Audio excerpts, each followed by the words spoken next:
All right, after a comically long trial in the nets, he's now the newly minted CEO of Cricket Australia. He's got no My Cricket stats, to my knowledge, that I can deduce, but he played juniors at Oxford University before going on to clubs like PwC, the London Olympics, the Cricket World Cup, the ICC, and now Cricket Australia. Like two predecessors before him, he's courageously opted to submit himself to the Grade Cricketer podcast, which will undoubtedly be the toughest interview he'll have done this morning. Yeah. Nick Hockley, welcome to the Grade Cricketer. Thanks, guys. Thanks for having me. Nick, congratulations on the role. I'll start with the question that everyone wants to know and will be most important to your chances of success in the role. James Sutherland and Kevin Roberts played first-class cricket, but I can't find any cricket info bio for you. If you didn't face aggressive Australian cricketers in the 90s, can the public be expected to trust you? And moreover, what is your playing relationship to cricket? Cricket was my first love, and I made it through to the mighty heights of Warwickshire under-13s. Yeah, nice. The highlight of this week has been I got a message on LinkedIn from Richard Cox, who was the academy director at Warwickshire, and he said handy medium pacer who nipped it around a bit, which I thought that was actually.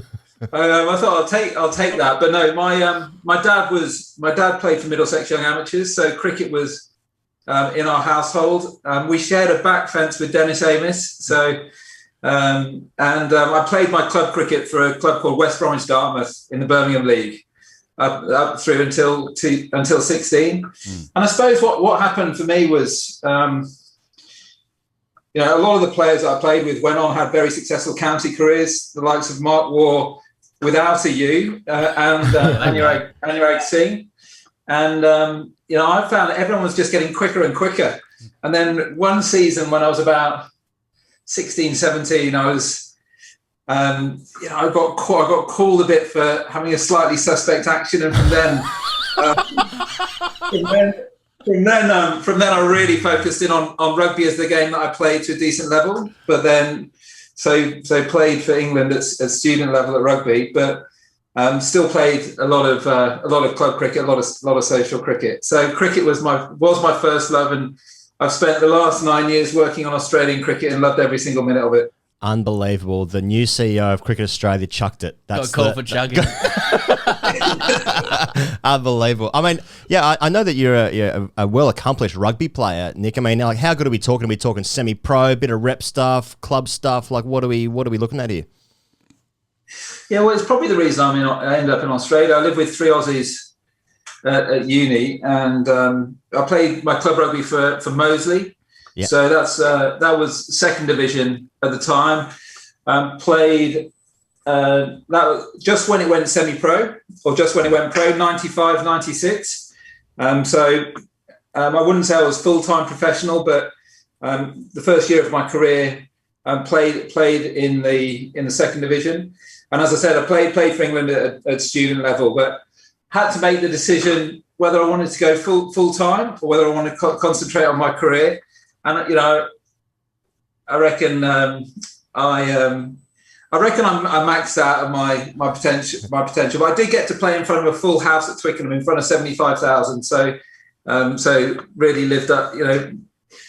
Really that was a childhood dream of mine. I bet it was. Yeah. How did that happen? How did you play in front of 75,000? So that was in the university game, Oxford versus Cambridge. So. Right.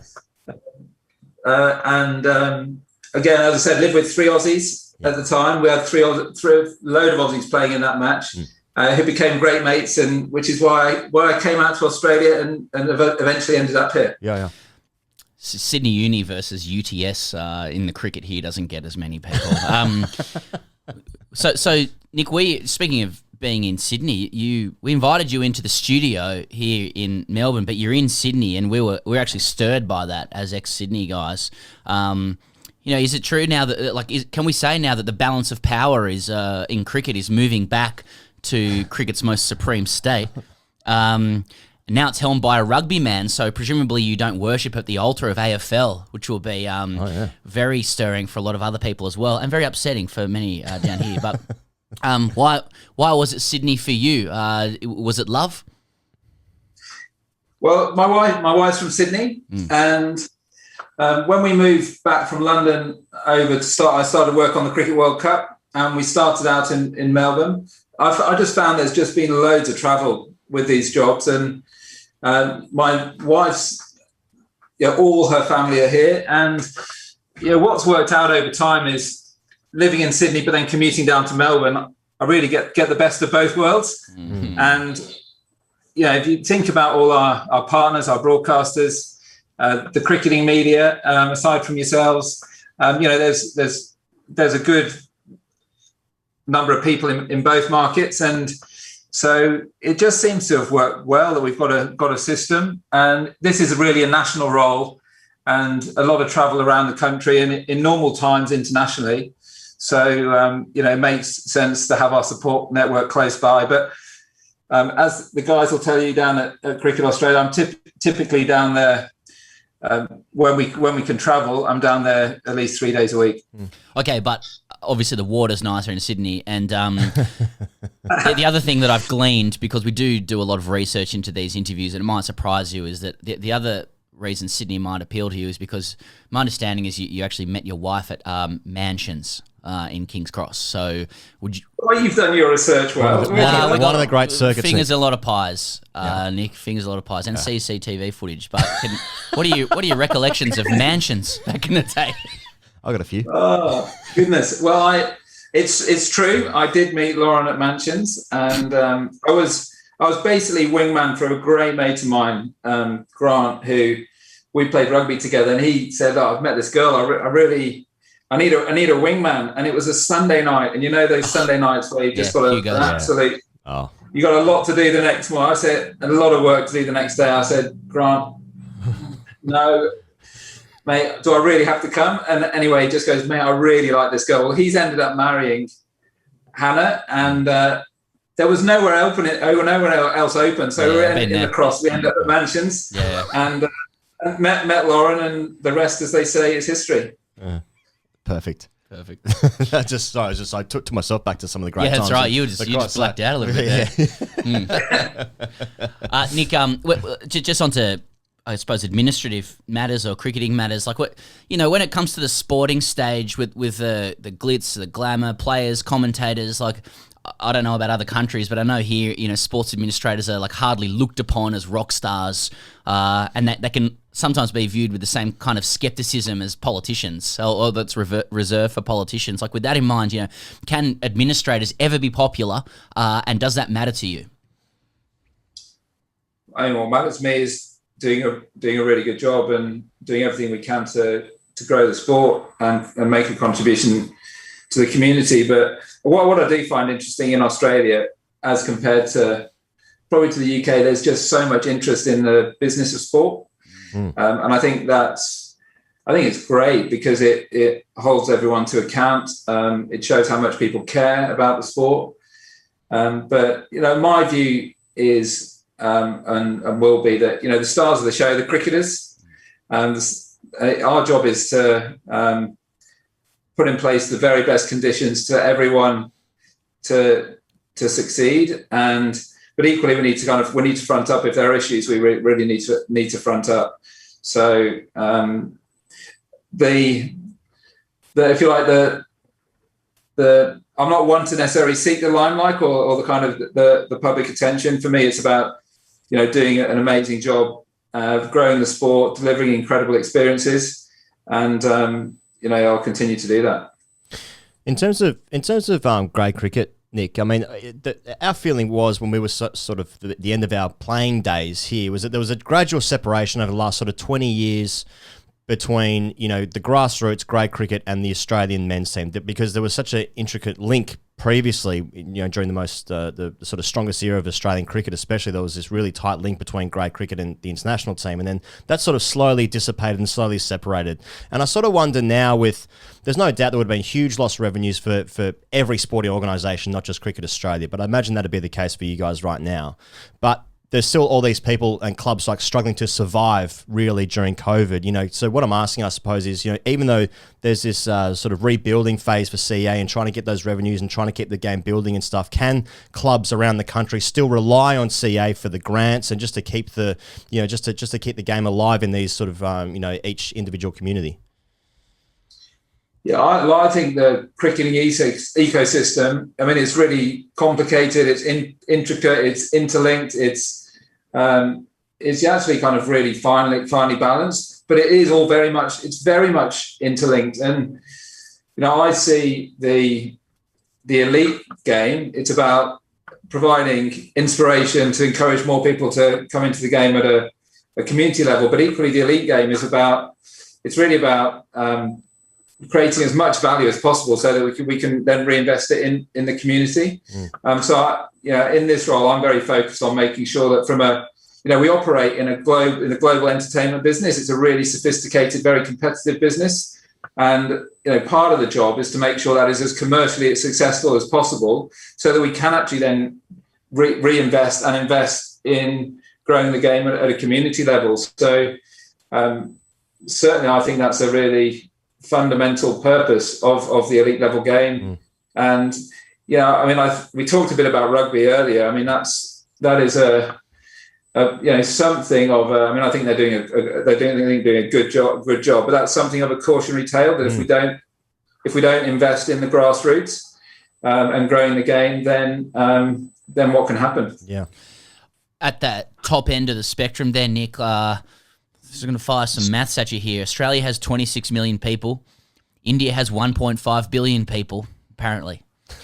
Australians are not satisfied unless every one of our teams are dominant superpowers at all costs and all times. And yet India will soon have 5 teams that can probably do that. What are you going to do to ensure we become the greatest again, even though it would appear mathematically impossible to compete with India now and into the future in what we're calling, as well as Kevin Rudd is calling, the Asian century? Well, I think we've proven that we have been the best. We can be the best. I think we've been a major exporter of the best coaches, the best talent, the best players. You look at any metric. You look at the IPL auction. You look at the number of coaches, support staff in the IPL. So actually, India are looking to us for a lot of support. But I think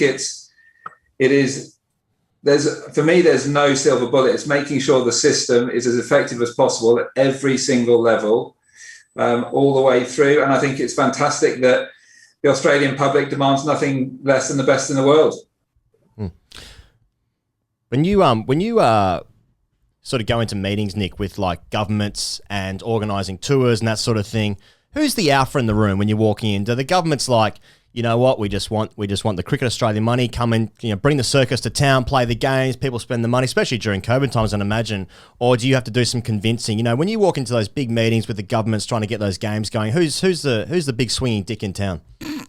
Yeah, so I'll tell you what, I reckon it's the game itself. And what's been incredible through COVID is that people just want to help and they want to see it succeed, because people absolutely love our national sport. So for me, going into those meetings when, whether it's getting international touring sides into the country, whether it's playing, needing to find a home for particular matches that we've had to move at really last minute, getting contingencies on standby, any of those things, it's literally you have to pick up the phone and people want to go, how can we help? And that's a very humbling thing in this position. But I think it all boils down to the fact that cricket's place in the community and people can see the value. So I wouldn't say there's an alpha. I think there's probably quite a few alphas all sitting around seeing how we can make it as successful as we possibly can. But I've found it in my time, just the support we've had from governments all around the country has just been absolutely phenomenal. How important is it to be able to be alpha? as a CEO? You know, what's your sort of alpha level? Alpha. Do you have a brand of? There's different brands of alphadom out there. You know, like how would people describe Nick Hockley's sense of alphadom? Some people reject the premise altogether. You know, what's your relationship to alpha life? Well, I think I would say I describe my leadership style as quite an inclusive style of leadership, and wanting to hear everyone's opinions, and there's no monopoly on good ideas. Where I probably get alpha is if kind of wheels are spinning, we're not making forward progress, and then I'll make a call and we move forward. But my starting premise is to try and get everyone on the same page. Like it. On that note, Nick, speaking of like wheels spinning or high-powered meetings, I was going to ask you an important question, and it's one that we've asked our predecessors as well, James Sutherland and Kevin Roberts. I'm going to ask it word for word how we ask them, because it is the question that best captures the state of playing cricket. Do you get champed by the BCCI? Oh, I'll tell you what, my relationship with the BCCI, I think, has been quite unique to COVID. Yeah. Normally, as I'm informed, there's kind of, there's formal letters, and, there might be a week or two or even maybe more goes by with the exchange of correspondence. We've literally been on Zoom 3 times a day for 12 months. And now, it all happens on WhatsApp. So, I think this period, we've all had to work so much closer together. We all got to know each other very well. And I'll tell you what, I really feel for them at the moment. My goodness, with the postponement of the IPL, I mean, everyone we speak to has got lost friends and family. It's just pretty devastating what's going over there. So I'll tell you what, we're just really thinking of all our mates over there at the moment. And I have to say, they've just been brilliant. They were brilliant in the fact they came over here, they quarantined. They were brilliant, and they got all our players back from the IPL. So I have to say, they've just actually been brilliant to deal with. How's the relationship with Sourav Ganguly? Like when you message him on WhatsApp, are you addressing him as Dada? Does he make you call you Mr. Ganguly? Does he recite his stats for Test matches and ODI records? I mean, what's the relationship there? He's just really great. He's a good down to earth guy, and he's Sourav. And I'll tell you what, there's no one that's more passionate about the game, cares more about the game, and he's been an absolute pleasure to deal with. Really excited. I mean, been dealing with him recently because we've got the Indian women's team coming out here for a Test match. Of course, yeah. And I know they're really excited about that. That's a big moment for them. But as I say, look, I found them to be, they're very relatable, very human, and we've all worked together. And I think everyone at the moment around the world understands that we've got to keep cricket going, because that's the lifeblood. If we don't keep cricket going, then the financial ramifications are very, very significant for everybody. Closer to home, Nick, speaking of Dada type characters, Peter V'landys is a CEO contemporary of yours. He's a CEO of Rugby League for our global audience of the NRL. Speaking of alphas, he recently detailed his approach to negotiating Rugby League's TV deal with Fox and Channel 9, kind of taking us behind the curtain of how it works. Like selling the game to TV broadcasters is a pretty weighty part of the job, I'd imagine. Can you take us behind the curtain of a TV rights deal or something similar? What's it like dealing with the alphas of Fox Sports and your great mates at Channel 7? And if I was sitting opposite you in a negotiation, like what sort of combatant would I find in Nick Hockley? I think you find someone who, well, firstly, we're all incentivized in the same direction. We're all incentivized to grow the game. The more people that are watching on TV, the better for cricket, and the better entertainment we put on, the more people are watching. So, I mean, I've inherited these the broadcast deals. I think the relationship's massively important. For me, it's making sure that they've got a real seat at the table and have a say, because they actually know what works. You know, they're in the entertainment game, much broader than cricket, much broader than sport. So, you know, I'm enjoying learning from them what's important to them, because if we can't deliver something that's important for them, it's not gonna derive the value. So what hopefully they see is someone who really understands value, and what commercial value is. I mean, I very much spent the last 15 years in the commercial side of sport, and you know, through that I've been very focused on building value, generating revenue, to deliver great sporting events. And so they'll come across someone who wants to make sure that they're getting value for money and we're delivering real value. Just on that, I know you keep mentioning the global entertainment business of cricket, which I accept that premise as well. How and media and changing media. I mean, look at whatever this idiotic thing is that we do. Like, how seriously are you taking big tech streamers? You know, you guys did a documentary with Amazon. Say you guys, Cricket Australia did a documentary with Amazon. I'm sure that had strategic purpose to it. You don't have to respond to that. And you know, they hold now small rights for New Zealand matches into India. They're making small steps into that space. There's Google, there's Disney, Facebook, DAZN over in the UK. You know, is it a matter of when, not if, these players become future rights holders in cricket and sports generally? Well, I think they already are becoming sports right holders. I mean, Amazon Prime have now taken the swimming. So I think the barriers to entry are lowering. I think for us, it's about building relationships more broadly. You know, I think the Test documentary was amazing success on Amazon Prime. And if you speak to, you know, both our free-to-air and our subscription TV broadcasters here in Australia, they were thrilled with that because it helps build the brand of the game, gives you a bit more of an insight into the players. So I think there's room for a whole range of media, including your fantastic podcast. I think there's...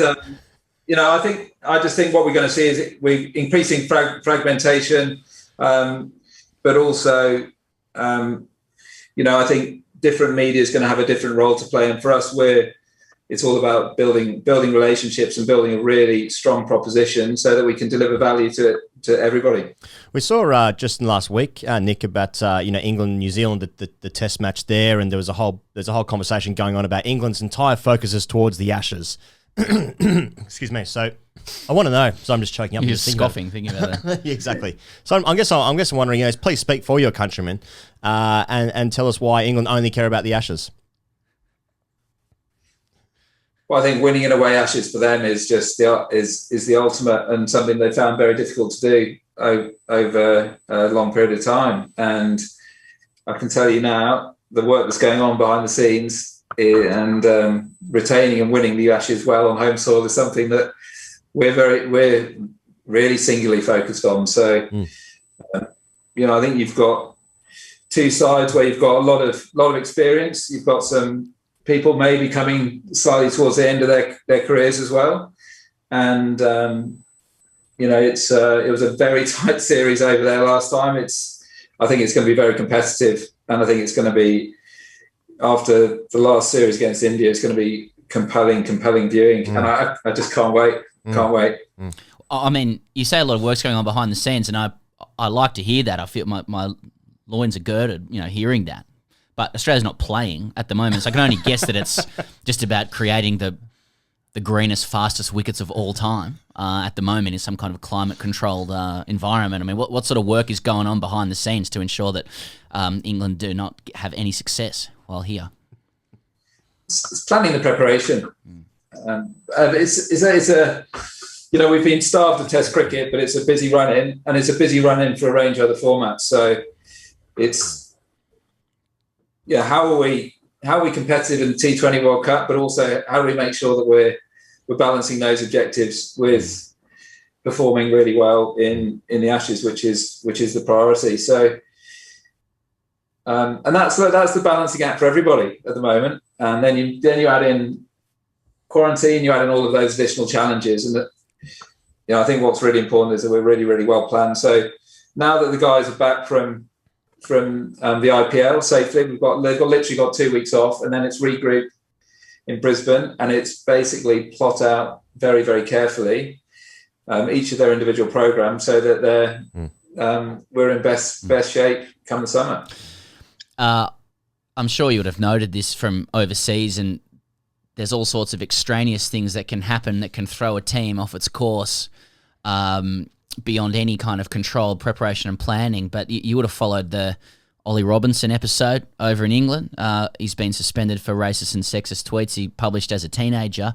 Overnight, as we go to where we've seen UK Culture Secretary Oliver Dowden and Prime Minister Boris Johnson condemning the ECB's action as over the top.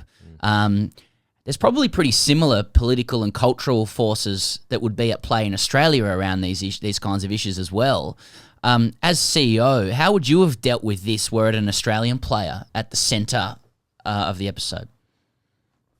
Yeah, I don't know too much of the ins and outs of that. I do know, I mean, we had some experiences over the summer which just show you actually how important, influential, the platform we have, and how respect is just mission critical, and how people looked up to the behaviour of everyone involved in elite sport. I'm thinking obviously, there was speculation around the Sydney Test, around those elements, which equally there's some strong views in the summer around how we refer to 26th of January and that debate. So I haven't seen the UK Prime Minister's comments, but what it just emphasises is we're in people really care. We're in a position of influence, and we need to be taking leadership on matters of inclusion, respect. And I actually think cricket, we've just got an amazing opportunity to bring communities together, and certainly something I feel very passionate about. I think about the makeup of that team at West Bromwich Dartmouth. We had, I would say, probably 2/3 of the side South Asian heritage, and one of the things that I'm really keen to see is that Australian cricket is truly representative of modern multicultural Australian society, and that we all treat each other with respect. I think it's a great place to finish it, Nick. Thanks so much for submitting yourself to us, and whatever this is, and thank you for your kind comments about us being part of the media ecosystem that includes Amazon and Channel 7 and stuff like that. You're laughing as you said it. But thanks so much, mate. All the best in the role, and thanks in advance for delivering a crushing victory in the Ashes. Good stuff. Cheers, guys.